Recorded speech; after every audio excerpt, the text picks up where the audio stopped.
Hey guys, as promised, if you're following me on social media, and if you care enough, I posted the video, I believe yesterday or 2 days ago, about my two co-star credits on Be Positive, a CBS sitcom show by Chuck Lorre.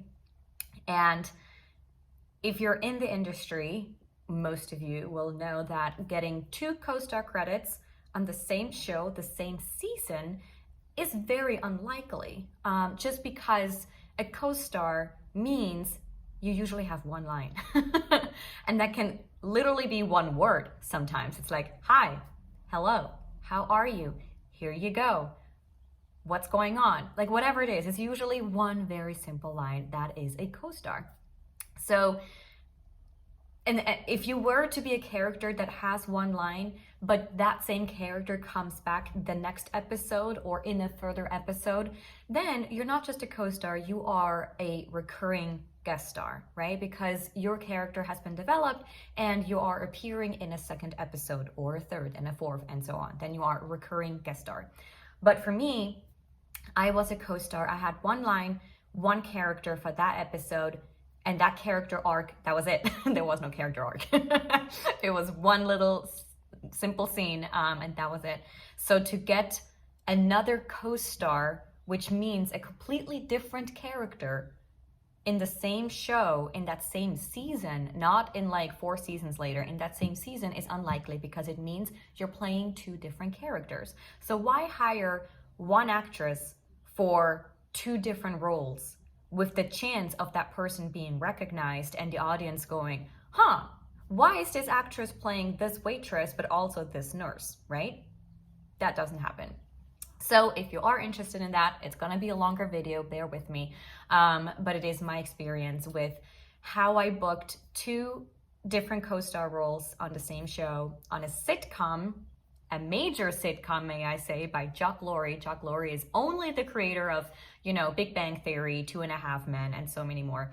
And it was shooting at the Warner Brothers lot.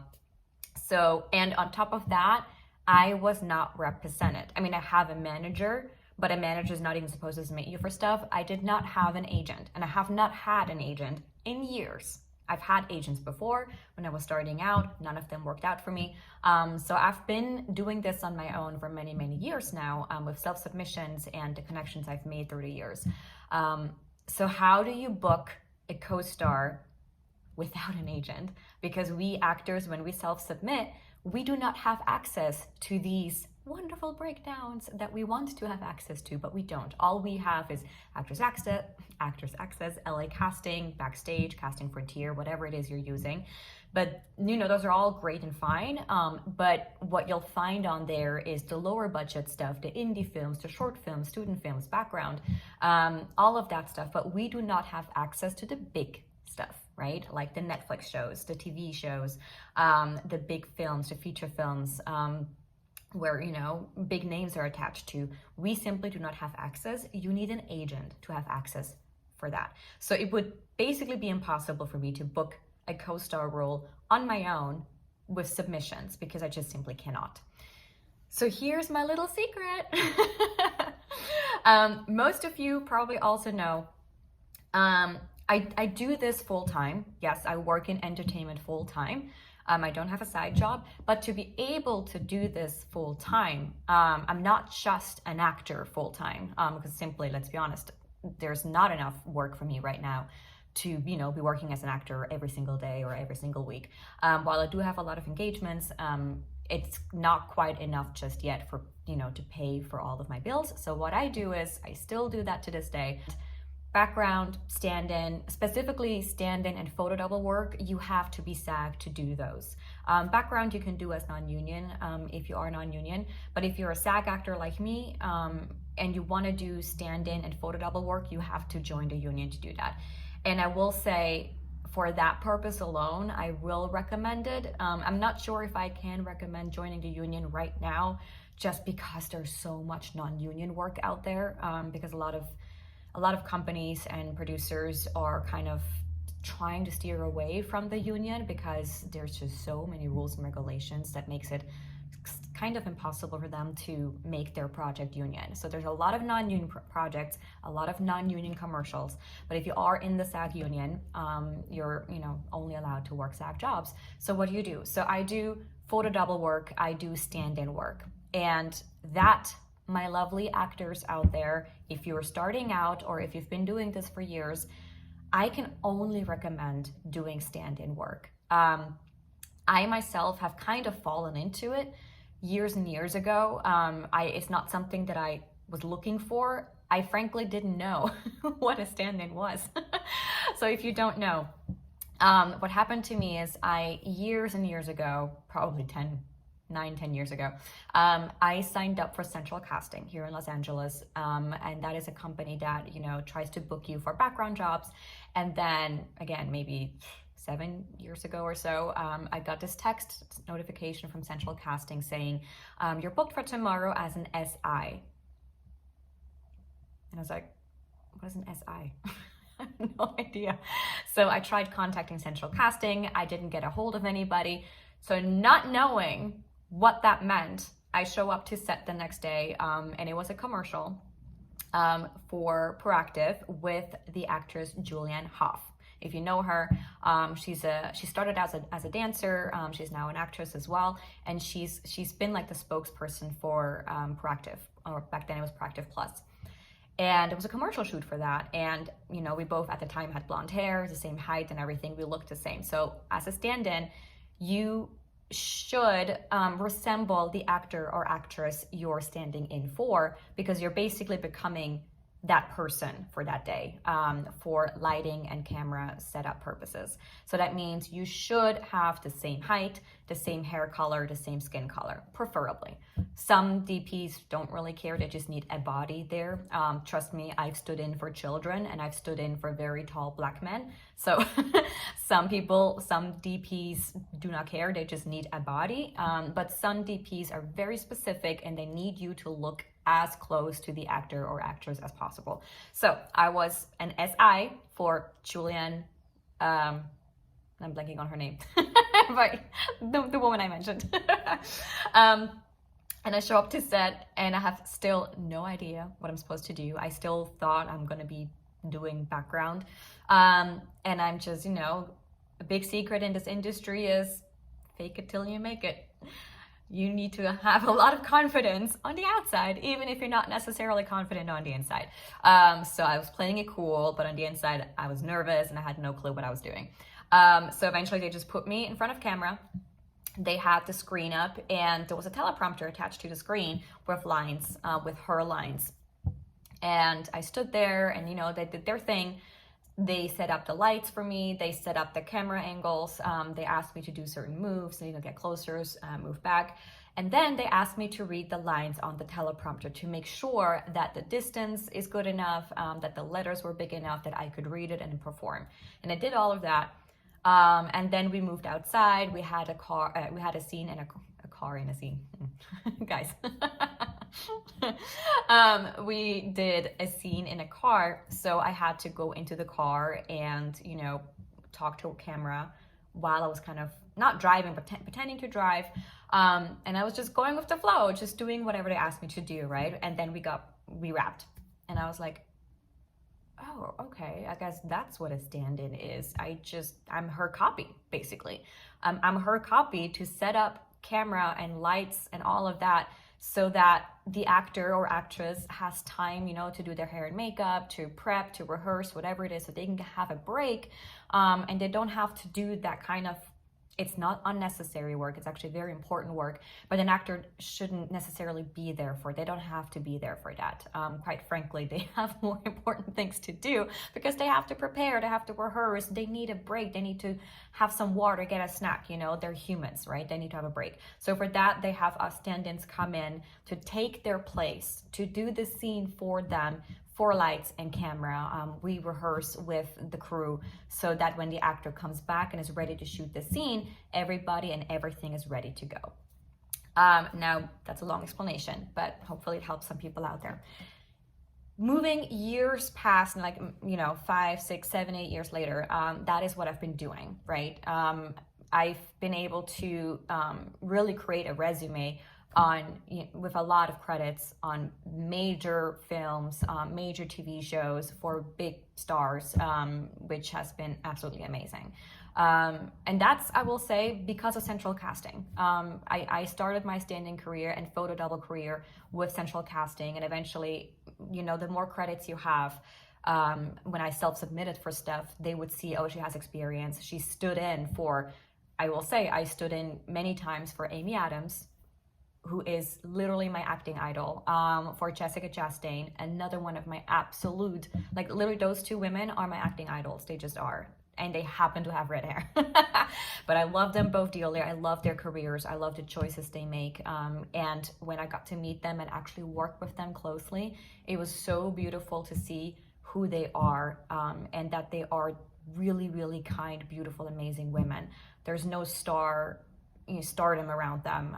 They know who they are, but they're literally, you can't tell. Like, they're just sweet and kind and loving, and it was amazing. I stood in for Lady Gaga. I stood in for Sarah Paulson on Lady Gaga was American Horror Story. I stood in, and it was a photo double for both, actually, Lady Gaga and Sarah Paulson on American Horror Story. I'm blanking on her name now because I wasn't planning on doing this, but the Witch Hunter, it was called, which was it Vin Diesel, and the girl with the red hair that was on Game of Thrones, she was the lead on that. So I was her photo double and kind of like her stunt double on that, which was a major movie. And for Jessica Chastain, it was for the X-Men movies, which she had white hair. So my red hair didn't matter. I was wearing a white wig for that. But I've been able to build a really strong resume with photo double and stand-in credits. And a photo double is a little different than a stand-in. As a photo double, you are literally that actor or actress for a scene. That means if that actor cannot be there in person because they have another shoot or something else going on, and it's possible for the camera to not catch the actor's face, like maybe it's just like a swipe, with the camera, or you're somewhere more in the background, but the person needs to be in the scene, then you are put into their costume, and you're getting the sides and everything, and you are becoming that person. You're playing that person, that actor or actress, and it's not actually them. But obviously you're getting the same hairstyle, the same makeup, the same wardrobe, and that's really fun because you're on set. You're acting with, I'm not going to say names, but you're acting with, known actors in the same scene, pretending to be that actor. Like, so photo doubling and stand-in work is absolutely incredible. What I also love about stand-in work is on some sets, a director likes for their stand-ins to read the sides. Some don't care. So what you do as a stand-in is they rehearse the scene with the actors. You watch, and you watch like an eagle. You have the sides. They give you the sides each day, and you will make notes on your script of where is your actor going, on what line do they move, on which line are they picking up the cup, on which line do they sit down, when does she start speaking, when does she move, when is she turning, camera left, when is she turning camera right. Sounds really simple and silly, but those are really important notes for camera. They need to know what to catch, when they need to move, to always have the best shot, right? So what we do as stand-ins, you think it's silly and sounds crazy, but it's actually pretty darn important. So we watch our actors, we make our notes, and then the actors step away, and then they're calling for second team. So first team is the actors, second team is the stand-ins. So then they're calling for second team. You step in and you're becoming that person as a stand-in, right? Where you're starting to rehearse the scene, you're going through the steps slowly to make the marks and everything, to make sure that the lights are, set correctly, that the camera catches you correctly, and they're figuring it out with you as a stand-in. And then a lot of times they will have you run the scene with dialogue. So now if you're like me, this is not to show off in any way. I never off book or anything. But what I like to do, it's almost like I'm challenging myself. I read the scene, obviously, a couple of times ahead of time to have an idea of what this is about. And I try to, do with the best of my ability to perform it as the actress did, you know. Again, this is not to show off, this is not to be like I'm great, but I want to give them the best possible copy that I can. And I'm still having my script, I'm still reading my sides, but I want to give them something. I'm not just like, hi, how are you? Yes, I'm doing great, how are you? Like, this is obviously awful lines, but like, you want to engage with the actor in the scene, you want to engage with, you know, whatever is happening. So this is a really long explanation for those that care what stand-ins and photo doubles do.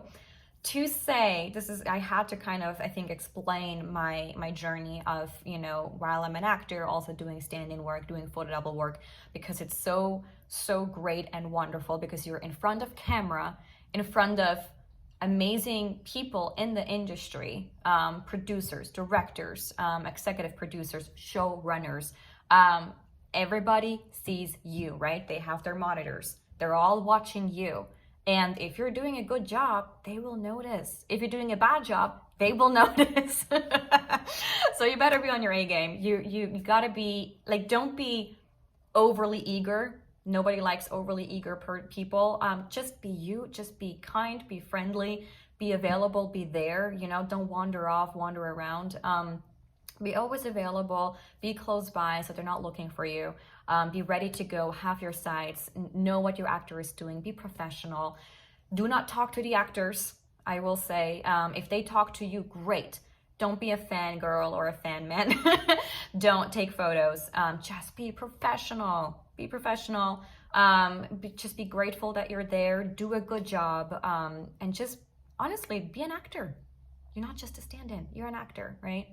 So I think because of my work ethic, and because I always try to kind of stay in the shadows, and I'm stepping out when I need to, I've been able to book a lot of those gigs, right? And it's been really helpful for me to get on those big sets, not be nervous. You know, I understand the rhythm, I understand the film jargon, right? Like certain things that they say, how a crew talks, the things that they want from me. I'm starting with years and experience, I'm starting to understand how things go. So when I then as an actor step on set, I know, like, I'm so experienced now because of all of that, that I don't have to feel nervous. Like, I understand how a set runs. I understand who is who and what his job is and what her job is. All because of doing what I've been doing for years as a stand-in and as a photo double. It's just experience. And how do you get experience? It's getting in there. It's getting on set. Be it as background, be it as a stand-in or as a photo double. So pandemic comes around, people are out of work, our industry shuts down, right? Me too, like I wasn't working for, I think 6 months, unemployment, all this fun stuff. And then Central Casting calls me. And to this day, I'm so grateful to her. I'm not gonna say her name, but I sent her an email. I was like, she's my saving grace. Because she was like, hey, we have this new show coming up. It's a sitcom as a stand-in, possibly a full-time position. Are you ready to go? And I was like, oh my goodness, yes. Because again, I was out of work for 6 months. I was desperate for work. And a stand-in job means security. It's covered under SAG, obviously. So it's not the best pay in the world, but it's good enough, obviously, to pay your bills and rent and then some. And it's the experience, and it's being on a set again, and having that for hopefully the next few weeks or months. That was an amazing phone call. So I did that. I started, me and 5 others, so it was 6 people total, we became the lead stand-ins on a show called B Positive, which was shooting at Warner Brothers for CBS, created by Chuck Lorre. It was his new baby after the Big Bang Theory had just closed. They just had their last episode air a few weeks prior, I believe. So he was ready for this next big thing, which was Be Positive, starring Annalee Ashford, which is absolutely amazing and beautiful and stunning. She started on Broadway. She's a singer, performer, dancer, and Thomas Middleditch from Silicon Valley. And then some other amazing actors. So I was a stand-in on that, and I've never done a sitcom before. So I've done a lot of TV. I've done a lot of big major films. I've never done a sitcom. Sitcoms are different, and I will say more difficult, because in a sitcom, for those that don't know, you have 4 or 5, I believe we had 4 4 cameras going at the same time, and they're all in one line. So they're all catching a different angle or different close-ups all at the same time. Usually you have 1 or 2 cameras, not 4.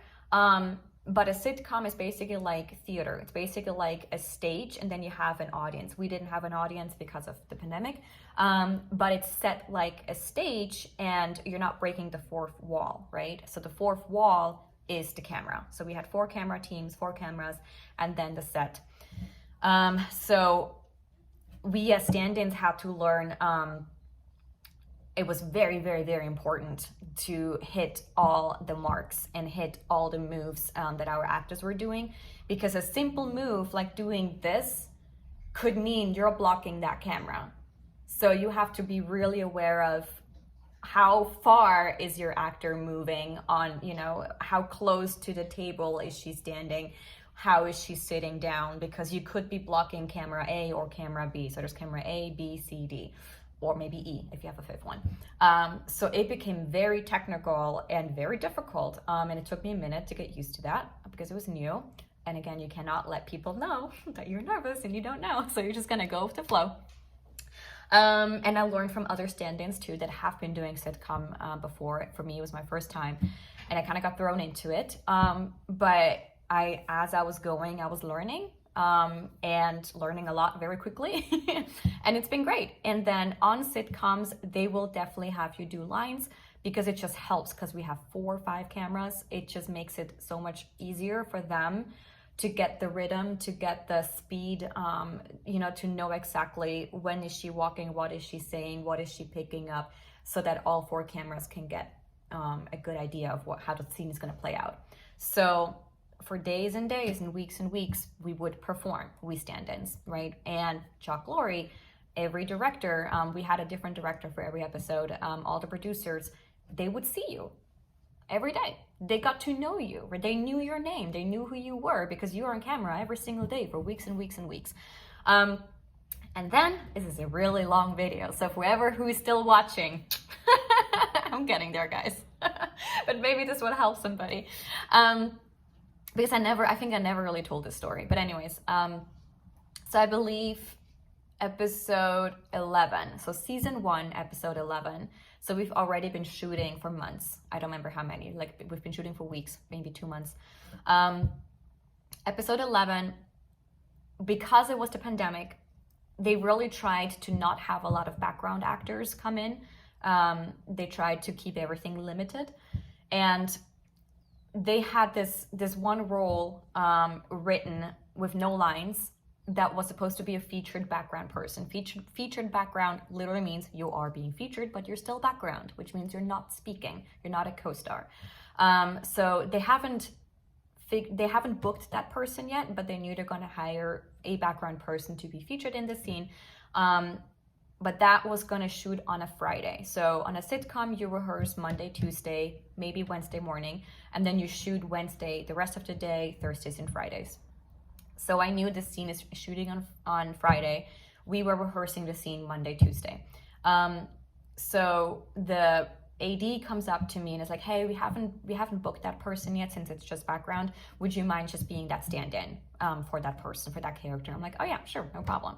So we do the scene in rehearsals, and what happens if you've watched it, it's Thomas's character gets up, tosses water on the floor, water spills, he slips and falls, and the waitress has to come out, and there was this kind of moment of, is she helping him up? Is he falling down again? Is she falling down? So it was a whole figuring out that scene.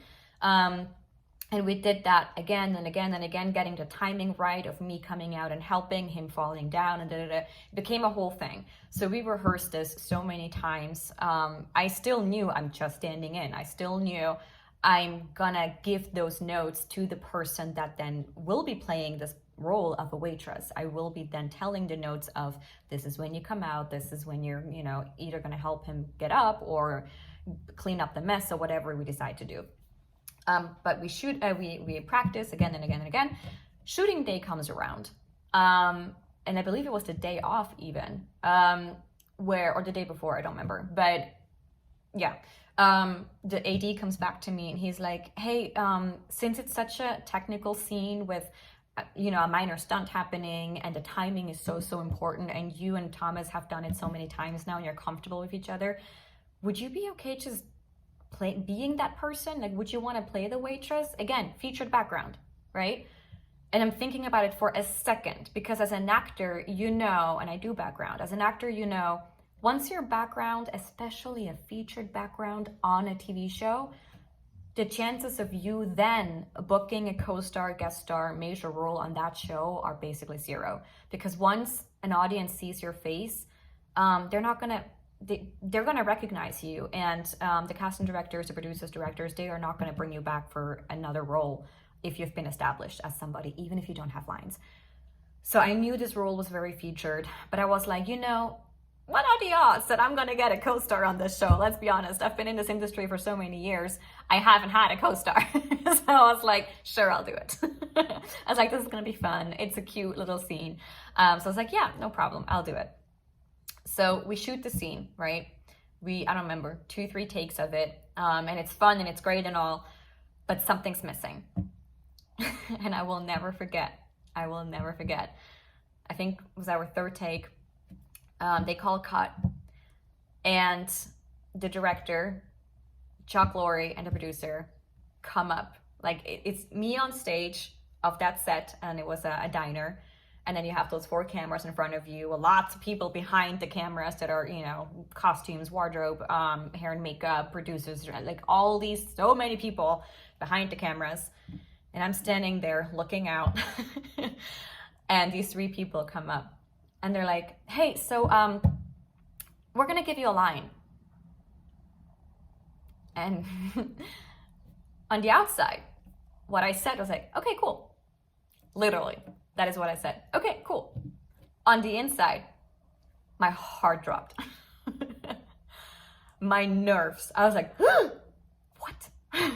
Did this just happen? But the reality of it is there was no time to think. It all had to go so fast and so quickly. So they figured something out real quick. They came back and literally it was so simple. Like, it sounds so silly. They were like, yeah, like when you drop off the check, it's weird that you're just not saying anything. So as a waiter, what you would say is, you're dropping it off.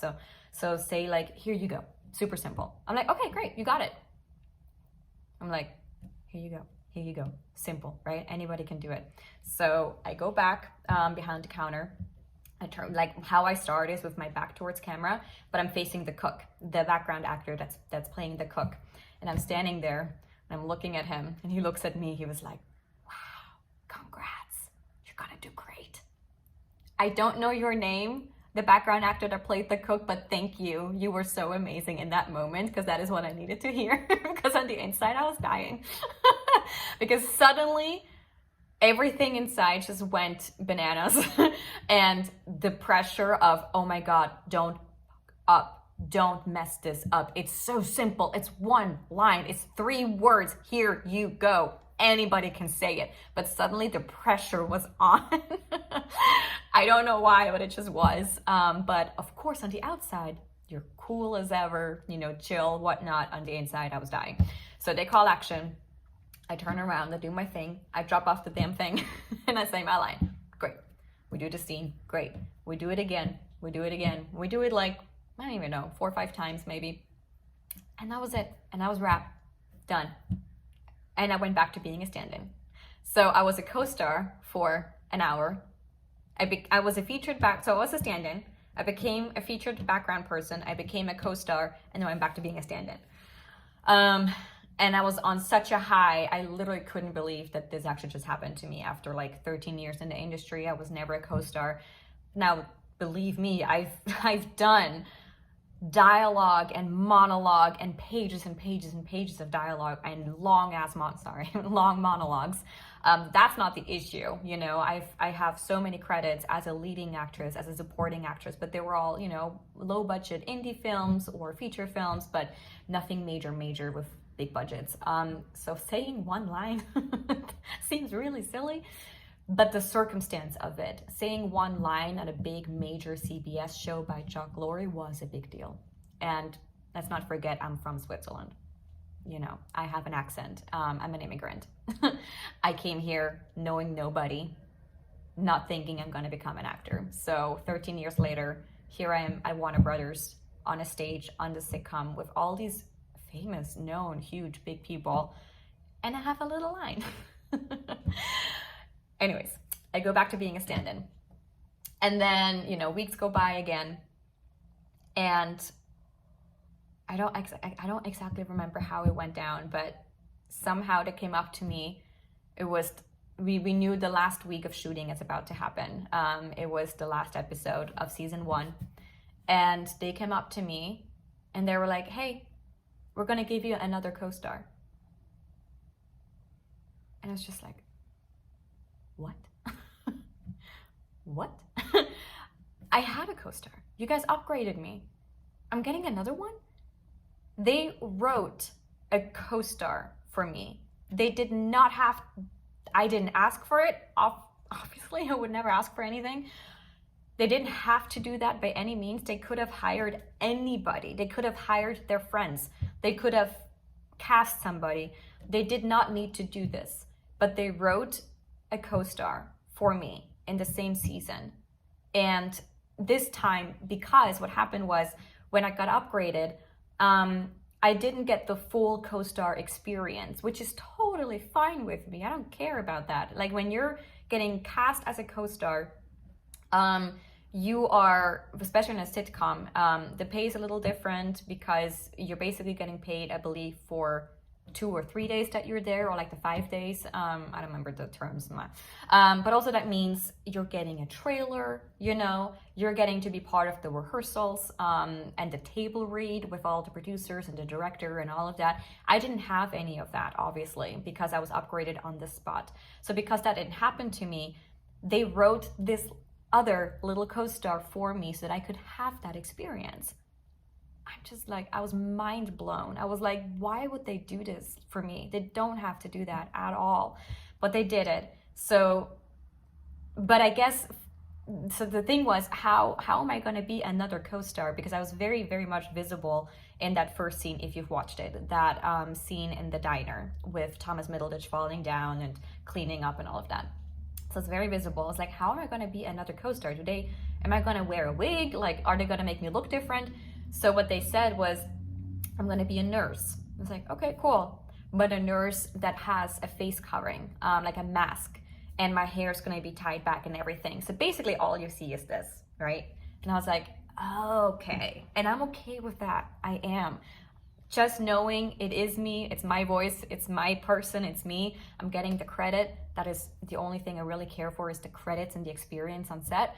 You don't even have to see me, you know? So I got that, and I got the whole experience. I got to do the table read with the whole cast and everybody there. I got to rehearse the scene with everybody multiple times, and I got to do a run through, a producer's run through, and then I got to shoot the damn thing. And it was the season finale of season 1, where I played the nurse that is pulling the lead actor, Thomas Middleditch, into surgery, if you're following the show. So that was me. Another simple little line of, all right, they're ready for you. That's it. That's all I had to say. All right, they're ready for you. And of course, my nerves were, again, through the roof because it's ridiculous. But here's another part of that story. And if you're still watching, bless your heart. I was on that show as a stand-in for, as said, many months, many weeks and many months, just doing what I do. I try to stay in the background, and I'm there when I'm needed, right? I try to do a good job, keep my head down. I do try to speak to the crew, you know, I'm always trying to be nice and humble and kind. I'm not perfect, don't get me wrong, but, you know, but as I'm doing this job, the industry started opening up again, and I started getting auditions again. And I started getting a lot of auditions that I was really able to navigate with my stand-in job. Like I would, whenever we had a break, whenever we had a lunch break, when I knew I'm not in this next scene, I would step off set, go to the bathroom, or go to a location like really close by to shoot a self-tape or to do a live Zoom audition. And every time I would be like, I'm so sorry, I'm on set right now, it's gonna be loud, and I'm outside, but I'm gonna try to do this audition. So I was auditioning while I was working. And then sometimes what I would do is I'd work Monday to Friday on the show, and then Saturday, Sunday, I would, book my own project. And then we occasionally had a week off from work. So I would try whatever jobs I booked as an actor to shoot in that week where I was off. But then it got so busy that I started booking jobs where I couldn't push the shoot days. So I had to go up to my first AD, who is a dinosaur in the industry. I'm not going to say his name, but he was the first AD on Friends. So he's been around for a very, very, very long time. He's very intimidating. People are afraid of him. I will say me and him had a really good working relationship. I think we really respected each other. So I've never had an issue with him. But still, I was kind of nervous to go up to him and be like, I'm so sorry, but I booked this job as an actor. I need a day off. Is that okay? And he agreed. He was like, it's fine. But then it happened a few more times, where I was like, oh my gosh, what do I do? Like, I don't want to lose my stand-in job, but I'm getting this acting job. And really, in the end, acting is more important to me, like I am here to be an actor, but I also don't want to lose my stand-in job because it's a security thing. So it became an issue of like, what do I do? What do I do? And I went up to my first AD and I asked again, I'm so sorry. Oh, and I remember one of those jobs, I went up to him. I was like saying his name. I was like, I'm going to say Andy because it's not his name. It's like, Andy. He was like, what? Howard is like, oh gosh. I was like, I booked another job. I was like, okay, how many days? And I think at the time it was like 2 days. And he was like, okay, you can go do that. I'm like, thank you. And then another job came around, and it was for 10 days. And I knew the odds of if I take this job, what are the odds of me losing my stand-in job? I knew him having to replace me for 10 days. That's a lot. That's a lot to ask because chances as a stand-in to get replaced are very, very high. So I went up to him and I was like, I have this other job. 10 days. I kind of have to take it. I can't not do it. And he was like, okay. While that all was happening, while I was in that process of realizing I'm playing with fire here, of, I want to keep my stand-in job because they've been so good to me. I mean, they gave me 2 co-star roles, and they've been good to me, and it's been a great relationship on set. I've had so much fun, and it's given me a safety net financially, right? And obviously after months and months of working together, I think it was 7-8 months per season, you just really become a family. You just do. So I knew if I take this 10-day job, I may risk losing that. But I had to struggle with that idea of, is it worth it to me to take this job for 10 days? That's not going to pay a whole lot, but it is my passion. It's what I want to do. And risking this secure job that I had. So while that was happening, believe it or not, 3 of the, not Thomas Middleditch, I'll say, but 3 of the main actors, some of the main actors on that series, I think within 10 days, individually would come up to me. I don't think they knew what was happening. I mean, why would they care? They didn't know what was going on, but they would individually come up to me. I remember one was Bernie, I'm blanking on his last name. I think it was Couple. He's a veteran actor. He's like in his 70s, maybe 80s. He's been around for a very, very long time. Wonderful man, great actor, so funny. He was one of our great recurring actors.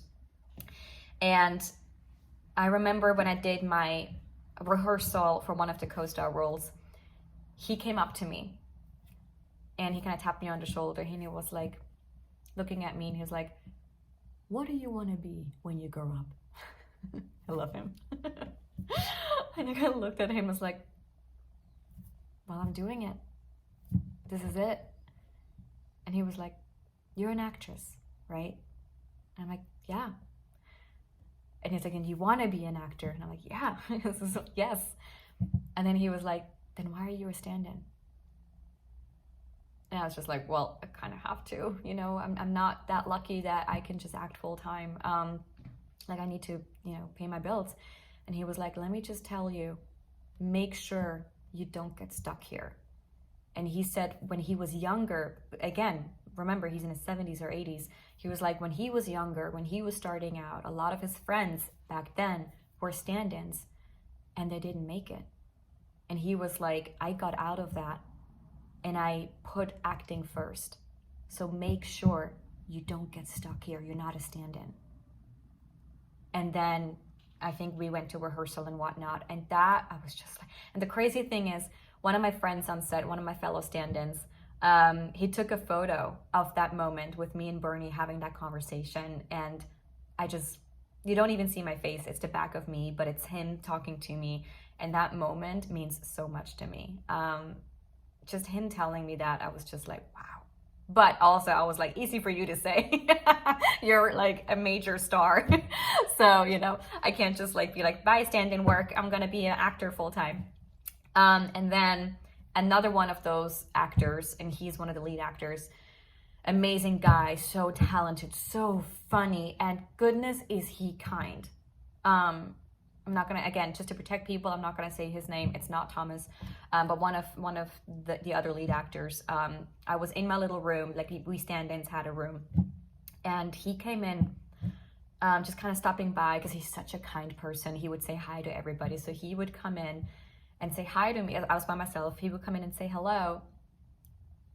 And again, that was, I believe, I don't remember if it was a few days before or a few days after, but it was within a few days of when Bernie talked to me. And he looked at me and was like, you know, you're a really good actress. Oh, that's why, right. We're friends on Instagram. So I previously had just posted a trailer or something that I did. And I guess he watched it. And he was like, you know, I saw your thing. And he was like, you're a really good actress. I was like, coming from him. I was like, oh my goodness, thank you. And he was like, you know, you have a light around you. He was like, you're just a light. When you're on stage, when you're off stage, and we all see it. I will never forget. And he was like, we all see you. And I was like, how do you know? Like, you're one of the big stars. Like, what? But those were his words. And he was like, we all see you and you're great. And he said the same thing Bernie said. He said, make sure you don't get stuck here. And I was just like, what? And then he walked away. And then another one of those happened again I think it was within 10 days. Another one came up to me and said basically the same exact thing of like, make sure you don't get stuck here. And I was just like, guys, I can't quit. Like, I can't quit. Like, this is my safety net, right? Like, I was so scared of letting go of my security, my income, my family, that I was like really holding on to it, willing to maybe sacrifice my acting career. But after all of that encouragement, I took the 10-day job. And I knew, I'm trying to remember how the steps were. Yeah, okay, so I went, right, so the first AD called me to his office. That's a scary thing. It doesn't happen very often. I remember I was very scared. He called me into his office about the 10-day gig, and he looked at me and he was like, well, Debbie, what is it gonna be? Are you an actor or are you a stand-in? And I promise you, in that moment, not to get too religious here now, but I just felt like God was talking to me. I was like, what are you supposed to be doing with your life? Are you going to be a stand-in forever? Or are you going to trust me and believe in me and take the leap of faith and do what you're supposed to be doing? And you know what I told him? I was like, I'm an actor. I'm an actress. And then he said, okay, you don't have to come back after the 10 days. So I don't know if that was me getting fired or me quitting. It kind of was hand in hand. And in that moment, my heart sank because it meant I just lost my job. But I made the decision. He did give me a decision. He was like, what is it gonna be? Are you gonna be an actor? Are you gonna be a stand-in? And I had to I had to follow my heart and be like, I am an actress. And I lost my job because of it. And I remember I went home and I was crying because I was just like, what just happened? But it was the best thing that could have happened.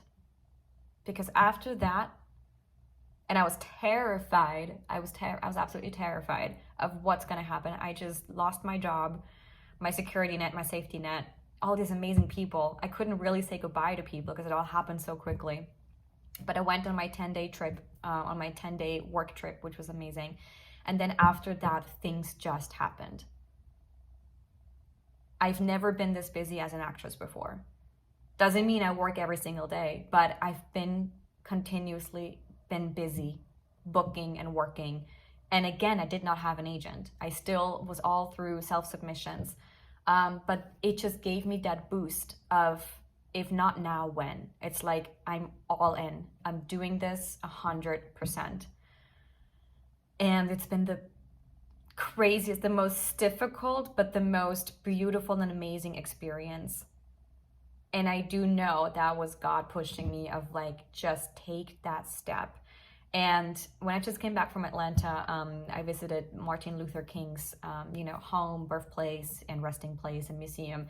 And I saw this magnet of one of his amazing sentences that he said. And one of them was, faith is taking the first step without seeing the staircase. And that just hit me, and I bought it, and I have it on my fridge now just as a reminder. That is what faith to me is trusting without seeing. And I had to do that, and I still have to do that again and again. And I have to keep reminding myself to keep trusting and to keep going, even when you don't physically see things and you start to worry. Drop the worry and keep going, and know that God's got you. So that was a very, very, very, very long video. I'm probably gonna have to post this on YouTube instead of my social media. But I don't know, maybe it's inspiring to somebody that is maybe struggling with the same things of, holding on to your safety net when you're really sacrificing your passion, when you're really sacrificing what you're supposed to be doing with your life. Now, that doesn't mean, just to make clear, that doesn't mean I'm never, ever, ever gonna do stand-in work again. I will occasionally do it when acting is slow, but my thing is, I'll do it like for a day here, for a day there. I'm not gonna take a full-time stand-in job again. I'll do background still, because it's really difficult to be a full-time actress.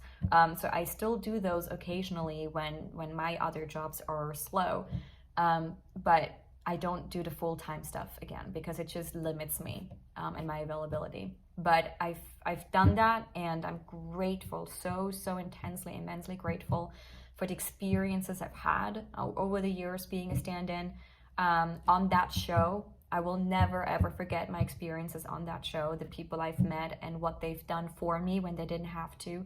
They gave me my first 2 major co-star credits on a major show. They wrote a co-star for me that didn't have to do that. And they pushed me to do better and greater things. And I'm forever grateful to, and I think if you are watching, you know who you are. I'm very grateful to each and every single one of you. And now I'm just open to whatever God has planned for me. But I wanted